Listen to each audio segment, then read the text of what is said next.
우리 하나님 말씀 읽겠습니다. 마태복음 2장 1절로 6절입니다. 마태복음 2장 1절로 6절. 함께 합독합니다. 헤롯 왕 때에 예수께서 유대 베들레헴에서 나심에 동방으로부터 박사들이 예루살렘에 이르러 말하되 유대인의 왕으로 나시니가 어디 계시냐? 우리가 동방에서 그의 별을 보고 그에게 경배하러 왔노라 하니 헤롯 왕과 온 예루살렘이 듣고 소동한지라. 왕이 모든 대제사장과 백성의 서기관들을 모아 그리스도가 어디서 나겠느냐 물으니 이르되 유대 베들레헴이 오니 이는 선지자로 이렇게 기록된 바 또 유대 땅 베들레헴아 너는 유대 고을 중에서 가장 작지 아니하도다. 내게서 한 다스리시는 자가 나와서 내 백성 이스라엘의 목자가 되리라 하였음이니이다. 아멘. 할렐루야. 오늘 말씀은 반대와 무관심을 버리고 경배하라 라는 말씀 제목으로 함께 은혜 나누겠습니다. 아기 예수님께서 이 땅에 오실 때에 분명히 아기 예수님을 준비하고 맞아들인 그런 사람들이 있었습니다. 특별히 시므온이라고 하는 사람이 성전에 들어갈 때 아기 예수님을 보자마자 한 예언이 있었습니다. 누가복음 2장 35절 말씀 우리 함께 읽습니다. 시작. 또 칼이 내 마음을 찌르듯 하리니 이는 여러 사람의 마음의 생각을 드러내려 함이니라 하더라. 아멘. 여러분, 성탄절을 준비하는 이 시기에 우리는 과연 어떠한 존재인가를 우리 이 말씀을 통해서 각자 나는 어떤 부류에 속해 있는가 여러분 한번 생각해 보기를 소망합니다. 복음서에는 아기 예수님이 탄생했을 때에 경배를 드렸던 사람들에 대한 두 개의 기록이 있습니다. 바로 오늘 본문의 마태복음에는 누구요? 동방박사들. 또 누가복음에는 베들레헴 목자들입니다. 그게 분명히 이렇게 딱 나뉘어져서 기록되어 있어요. 마태복음에는 동방박사에 대해서, 또 누가복음에는 또 베들레헴의 목자들에 대해서 그렇게 기록이 되어 있습니다. 오늘 본문의 중요한 것은 유독 구세주 탄생의 목격자이고 또 증인으로 강조하며 전하고자 하는 복음서의 저자의 의도가 무엇인지 이것을 알아야 돼요. 오늘 이 부분을 묵상하며 성탄의 은혜를 나누기를 원합니다. 첫 번째는 경배하는 사람들이라는 거예요. 우리 1절 말씀 다시 읽어볼까요? 1절 시작. 헤롯 왕 때에 예수께서 유대 베들레헴에 나심에 동방으로부터 박사들이 예루살렘에 이르러 말하되 아멘. 여러분, 동방으로부터 이 박사들이 별을 보고 예수님을 찾아왔다라고 말합니다. 동방으로부터 온 사람들에 대해서 이 한 절로만 표현하고 있지만 사실 이 말은 결코 간단한 이야기가 아닙니다. 어릴 적에 동방박사 세 사람이라고 우리가 배워왔죠. 그런데 정확하게는 세 사람인지는 몰라요. 더 한 명이 있었는지. 동쪽이라고 하면 페르시아나 바벨론 지역을 의미하고 있어요. 거리를 작게만 보아도 몇 킬로냐면 900km입니다. 여러분, 굉장히 먼 거리죠. 이들이 별을 보고 예루살렘에 왔다는 것은 얼마나만큼이나 오랜 시간을 걸려서 왔는지를 우리가 알 수 있는 거죠. 즉 수개월 전부터 별 하나를 보고 예수님을 만나기 위해 출발한 거예요. 아마도 흩어진 디아스포라 유대인들을 통해서 약속을 따라 태어날 메시아에 대한 소문을 들었을 거라는 거죠. 여러분, 디아스포라가 누구예요? 흩어진 유대인들이잖아요. 그들이 분명히 거기서도 뭘 전했을까요? 복음을 전했을 거라는 거예요. 그러니까 예수 그리스도에 대한 탄생에 대한 어떤 구약 성경에 대한 말씀들 이런 것들을 통해서 함께 나누고 성경 공부를 했을 거라는 거죠. 그러니 그런 이야기들과 또 소문과 그런 전승 이런 것들을 통하여서 이 동방박사는 별을 연구하는 사람이기 때문에 그거에 대해서 이게 과연 무엇일까? 맞는 것인가? 한번 우리가 가보자. 그러면 그런 마음으로 이렇게 출발한 거예요. 그리고 별을 관측하는 중에 메시아의 별을 발견했던 거죠. 빛을 발견한 이들은 그들의 삶을 뒤로하고 예수님께 경배하기 위해서 떠난 것이다 라는 거예요. 여러분, 별을 관측하는 사람들은 작은 거 하나라도 놓치지 않아요. 아시죠? 어떤 전문가라고 하는 사람이라는 사람들은 내가 연구한 것에 목숨을 걸어요. 그러다 보니까 이게 어떤 소문에 의해서 들려지게 되면 그게 진짜인지 아닌지를 뭐예요? 확인하고자 하는 그런 어떤 열정이 있단 말이에요. 이 나라에도 마찬가지죠. 어떤 박사들이라든지 연구하시는 사람들 보면 여러분 그거를 한 분야에 내가 여기에 최고가 되기 위해서 뭐 하는 거예요? 뭐라도 이렇게 파고 또 파고 연구하고 고민하고 그렇게 하잖아요. 마찬가지로 오늘 이 동방 박사들도 마찬가지라는 거예요. 그들의 삶을 뒤로하고 예수님께 경배하기 위해서 이 별에 대해서 무엇인가를 찾기 위해서 그렇게 나가는 거예요. 아라비아 사막을 걸어왔습니다. 살의 모래바람을 타는 이 목이 타든한 그 어렵고 힘든 그런 상황들, 그것들을 견뎌내면서 이들이 그 별을 찾아오는 거예요. 이들의 모습은 예배란 무엇인지를 우리에게 명확하게 보여주고 있습니다. 더군다나 이들의 등장은 유대 사회를 완전히 뒤집어 놓기에 충분했다라는 거죠. 이들은 이방인들입니다. 유대인들이 아니에요. 이방인이 유대인의 왕을 경배하기 위해 목숨을 걸고 아라비아 사막을 건너온 것이라는 거예요. 유대인들은 배타적인 선민 사상을 가지고 있기 때문에 그것이 너무 강해서 유대인들만이 구원받는다라고 하는 생각을 갖고 있는 거예요. 그런데 이방인이 목숨 걸고 자신들의 왕을 경배하러 왔다고 하니 여러분 놀라지 않을 수가 없죠. 둘째는 점술가들이라는 거예요. 박사라고 하는 말은 점성가들로서 조로아스터교의 추종자인 고대 페르시아의 제사장 계급이라고 말하래요. 즉 이방인이고 이방신을 믿는 자들이라는 거예요. 그런 낯선 외모와 또 낯선 종교의 사람들이 유대인의 왕을 경배하러 왔으니 여러분 놀라운 일이 아닐 수가 없는 거예요. 헤롯은 이들의 모습을 보고 뭐라고 그래요? 이게 진짜 맞는 것이죠. 그렇게 생각할 수밖에 없는 거예요. 이런 말을 했을 때 그냥 말도 안 되는 소리하고 무시할 수도 있겠지만 헤롯은 정말 믿었던 거죠. 동방 박사들이 예수님을 만나러 온 그 목숨 건 구도자의 자세를 보고 믿을 수밖에 없는 거예요. 여러분 예배가 무엇입니까? 예배는 하나님과 나만의 1:1 관계에서 벌어지는 사건이지만 하나님을 진정 찾고 또 찾는 예배자는 외적으로 드러날 수밖에 없다라는 거예요. 그래서 사람들은 다 압니다. 저 사람이 어떤 예배자인지 알 수 있다라는 거예요. 우리도 아는데 여러분 하나님 모르시겠냐 이거죠. 우리가 하나님 앞에 나올 때에 진정한 예배자의 모습으로 나오기를 소망합니다. 이 구도자의 삶, 정말 하나님을 사모하고 내 인생의 최고이신 그 주님 앞에 내 삶을 드리겠다.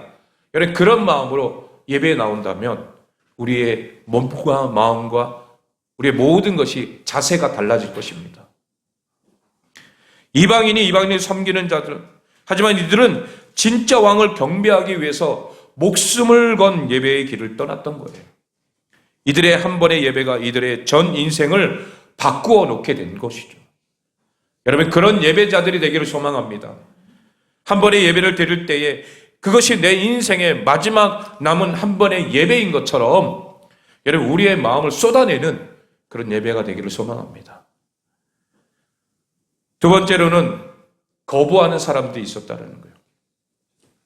무명이고 이방인이고 이방신을 섬기던 동방 박사들의 태도와는 달리 예수님을 완강하게 거부하는 자들이 있었죠. 여러분 헤롯도 거기에 같은 인물이에요. 우리 3절 말씀을 읽어볼까요? 시작. 헤롯 왕과 온 예루살렘이 듣고 소동한지라. 아멘. 여러분 여기에 소동이라고 쓰인 단어 뭐예요? 발칵 뒤집어진 거죠. 박사들처럼 예배하기 위해 그거는 것이 아니라 받아들일 수 없는 대상이 나타났기 때문이라는 거예요. 박사들의 질문은 2절입니다. 2절 말씀을 읽어볼까요? 시작. 유대인의 왕으로 나신 이가 어디 계시냐? 우리가 동방에서 그의 별을 보고 그에게 경배하러 왔노라 하니. 아멘. 박사들의 질문은 유대인의 왕으로 나신 이가 어디 계시냐? 라고 묻는 거예요. 또 4절을 보면 헤롯은 대제사장과 서기관에게 뭐라고 합니까? 그리스도가 어디서 나겠느냐? 그렇게 묻고 있어요. 여러분, 왕이라고 하는 단어를 뺍니다. 자신이 어떻게 얻은 권력인데 자신의 유대인의 왕 아닙니까? 헤롯이라고 하는. 근데 그 자리를 빼앗길 수가 없다는 거예요. 아니, 나 말고 또 누가 있느냐? 또 다른 왕이 있느냐? 헤롯은 구약으로부터 예언된 예수가 누구인지를 명확하게 알고 있었던 거예요. 그는 누구라고요? 그리스도라는 거예요. 그리스도. 기름 부음 받은 자. 그리고 구약으로부터 예언받은 구원자. 이거를 헤롯이 알고 있었던 거예요. 하지만 헤롯에게 단지 부담스러운 존재일 뿐이라는 거예요. 내 자리를 위협하는, 예수 그리스도의 다스림을 받기 싫은 거예요. 자신만이 왕국, 자신이 삶을 또한 많은 사람들에게 스타일의 어떤 모습들을 보여주고 싶은 거죠. 자신만의 인생의 목적이 예수님을 믿는 것보다 더 중요한 인물이 바로 헤롯이라는 거예요. 예수님에 대해서 알고는 있었지만 또한 완강하게 거부하는 인물이 바로 이 헤롯입니다. 여러분, 전도를 하다 보면 예수님 믿으면 착하게 살아야 하고 손해봐야 하고 술, 담배 끊어야 하고 뭐 이러저러한 이유로 교회 가기를 거부하는 사람들이 분명히 있죠. 나 뭐 이것저것 다 이뤄놓고 그때 가겠습니다. 이렇게 말하는 사람들도 있어요. 교회 안에 들어와 있는 분들보다 교회에 대해서 더 잘 알고 계시는 분들도 또한 있어요. 하지만 받아들여요, 안 받아들여요? 받아들이지 않습니다. 교회 안에서도 마찬가지예요. 예수님에 대해서 잘 알기에 적당한 그런 믿음을 갖고 살아가는 사람이 있어요. 종교는 적당히 믿는 거야. 너무 깊이 들어가면 안 돼. 서로 불편하지 않는 선에서 믿는 게 좋아. 이렇게 말하는 사람들도 있다는 거예요. 그래서 너무 열정적으로 하다 보면 뭐라고요? 워워 좀 자제해. 이러면서 말하는 사람들도 있대요. 그런 태도를 지니고 있는 사람들이 교회 안에도 있다는 거예요.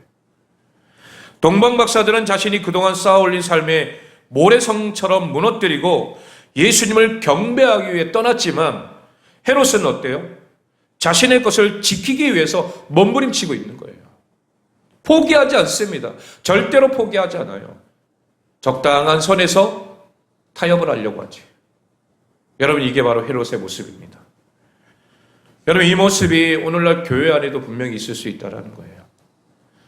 오늘 제가 세 부류의 사람들을 말하지만은 그 사람들 가운데 내가 어디에 속해 있는가를 생각해 보면서 나는 아니다. 나는 예수님을 경배하는 그런 부류에 있다. 여러분, 이게 우리 입술의 고백이 아니라 하나님께 인정받는 고백이 되기를 소망합니다. 하나님께서 내 삶을 보시고 너는 경배하는 자들이야. 그런 인정을 받아야 된다는 거예요. 물론 이제 사람들에게 인정받는 것도 굉장히 중요해요. 아, 저 사람 참 믿음 좋다. 저 사람 참 보기 좋다. 그렇지만 그것도 보여지는 것일 수 있다는 거예요. 보여지기 식의 모습들.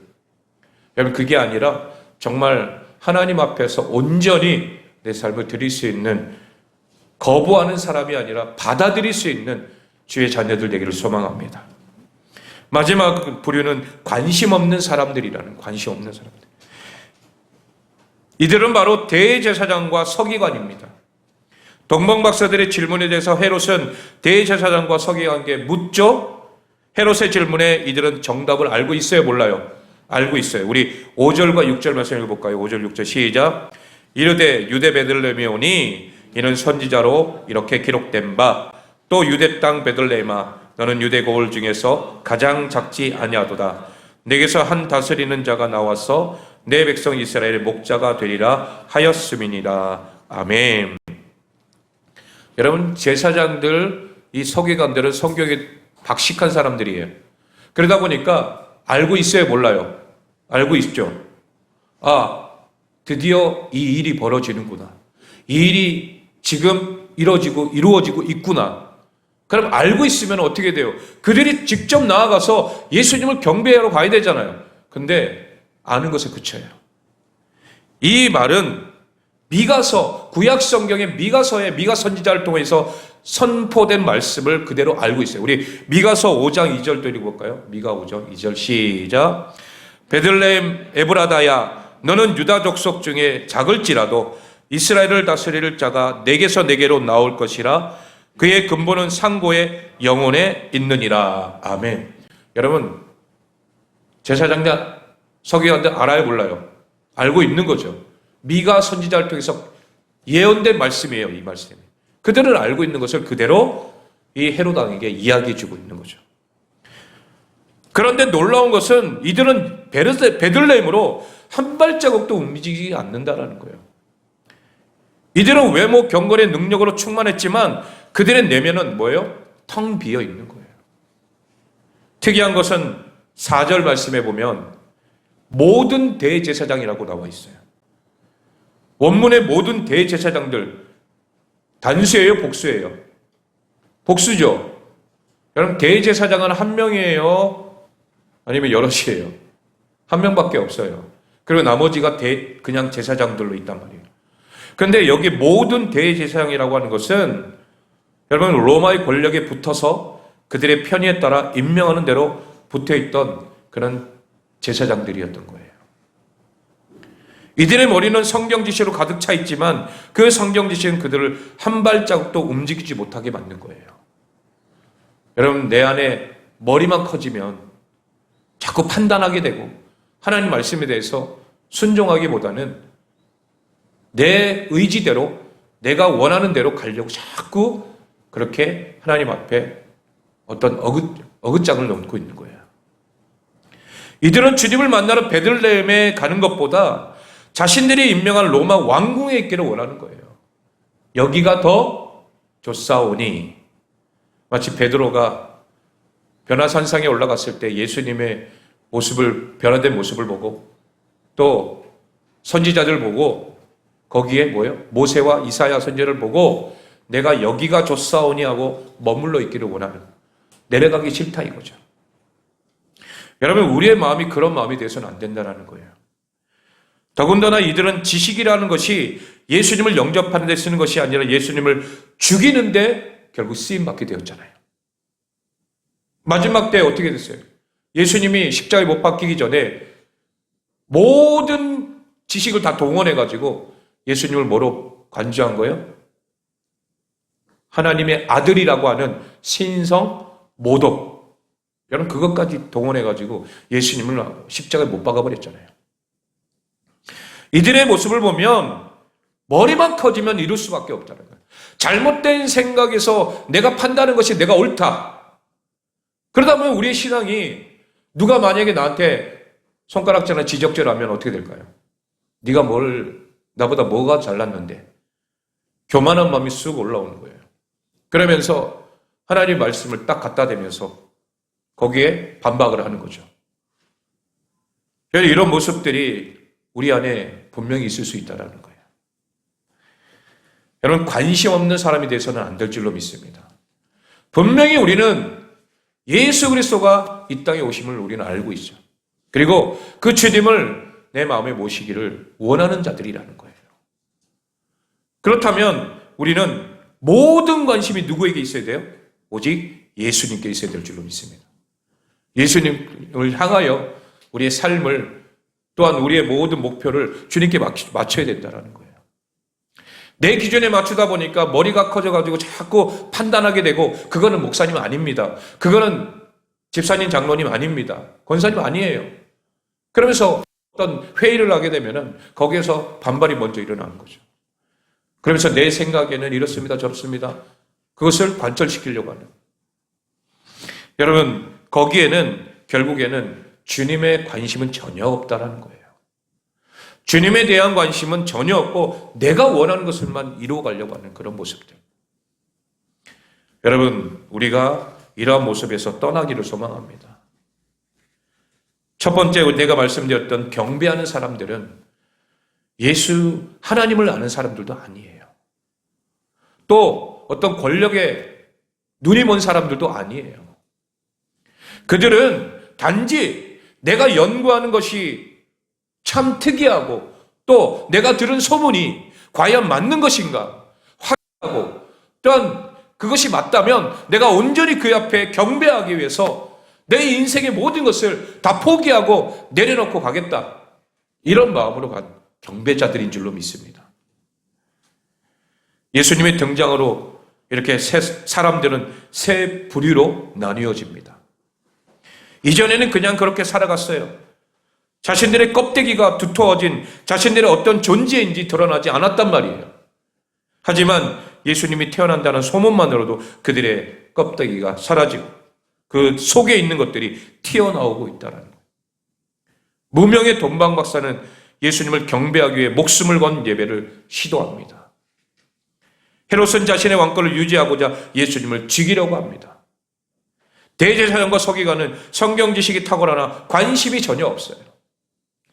예수님이 태어날 때부터 사람들이 보인 반응은 지금까지도 계속되고 있는 줄로 믿습니다. 우리는 지금 대림절을 보내고 있어요. 예수님의 탄생을 기념하는 시기를 보내고 있다는 거예요. 어떤 사람은 나를 위해 오신 예수님을 예배하고 경배하기 위해 스스로 경건하게 보내고 있는 사람들이 있어요.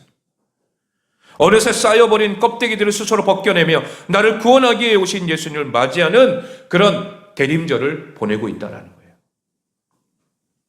간절히 기다린 신랑을 맞이하는 신부처럼요. 반면에 어떤 사람들은 여전히 자신의 왕국을 짓는데 혈안이 되어 있다는 거예요. 예수님의 다스림은 전혀 부담스럽고 여전히 자신의 가치, 자신의 목적에 몰입되어서 주님을 배척하는 일을 하고 있다는 거예요. 내가 배척하고 있는지를 모르고 있는 거예요. 마치 누구처럼요? 사도 바울처럼. 바울이 내가 하는 모든 일은 하나님을 위해 하는 일이다. 그랬지만 다메섹 도상에서 주님을 인격적으로 만난 뒤에는 내가 어떤 자인 줄 알았어요. 하나님을 대적하는 자인 줄을 그때서야 아는 거예요.